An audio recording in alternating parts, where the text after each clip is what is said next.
friends, and welcome to my self-care evening routine. I truly believe that the foundation of a day resides in the evening before. When I have the whole evening at home, like it is the case in this video, I love taking my time to unwind and set myself up for a good and restful night's sleep. I used to not really take care of my sleep and used to say I didn't need many hours of sleep to feel energized, but the truth is, sleep is at the center of everything. How you feel the next day, how you react, how your skin looks, how your hormones work, especially as women. And it's my goal in 2024 to really treat sleep as a priority.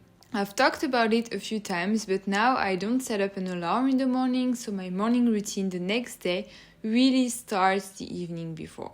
I like taking a few minutes to stretch after I turn off my computer for the day, as it is a great way to physically leave behind the workday and shake things up. It's also really good after sitting in front of a computer for majority of the day. Sometimes I only do a 5-minute stretch, and some other times I do a full-on yin class, but a few minutes to reconnect to my body and breath make a big difference in my mood and energy level. Another big thing I've started prioritizing in 2024 is taking care of my skin. There are different practices I incorporated, and the first one is gua sha and lymphatic drainage. Massaging our face is a great way to make it look more glowy, reduce fine lines, dark circles, etc.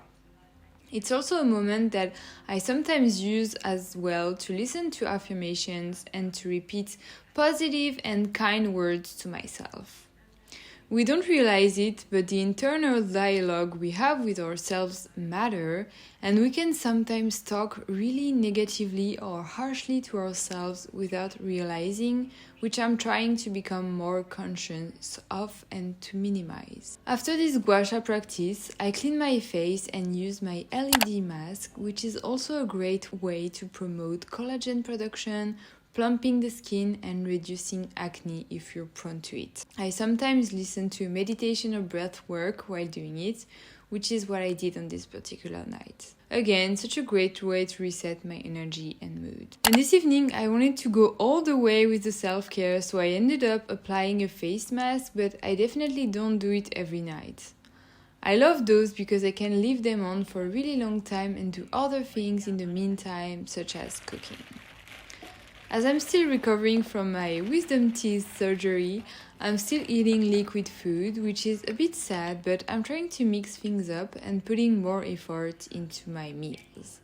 On this night, I made a really lovely apple cinnamon puree and a soup, and I wanted to make my soup really high protein, so I cooked some chicken in the air fryer and mixed it with the spinach, some cilantro, lots of spices, garlic, and honestly it was very good. I was skeptical at first, but it really didn't taste like there was a weird ingredient, so that was perfect. As you can see, there aren't harsh lights in my apartment, and this is also very important to signal to your brain that it is time to unwind, as harsh lights signal to the brain that it needs to stay awake.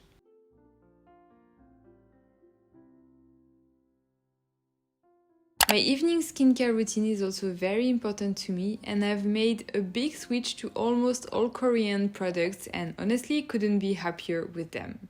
I first apply a toner, then 2 serums, which is a bit extra, but and then retinol, a moisturizer, and that's it, which leaves my skin super hydrated. After dinner, I love to make myself a herbal tea with properties to have a good night's sleep. This one has fennel, licorice, and lots of medicinal herbs that are good for the liver and overall help you relax. I always take some magnesium and ashwagandha at night again for their relaxing properties. And this is usually the time that I put my phone on airplane mode to avoid any notification that could trigger me, or just to simply avoid scrolling on my phone. Because as for harsh lights, the blue light from our phones can disrupt our circadian rhythms and signal to our brains that it needs to stay awake. It's the time that I journal about my day, that I plan the next day, and I also do some manifestation journaling. It's a practice where you basically write about your perfect day as if it was actually happening. You write all the details, how you feel, act, etc. And not only does it help you visualize your goals, but it also never fails to put me in the best, most positive mood ever.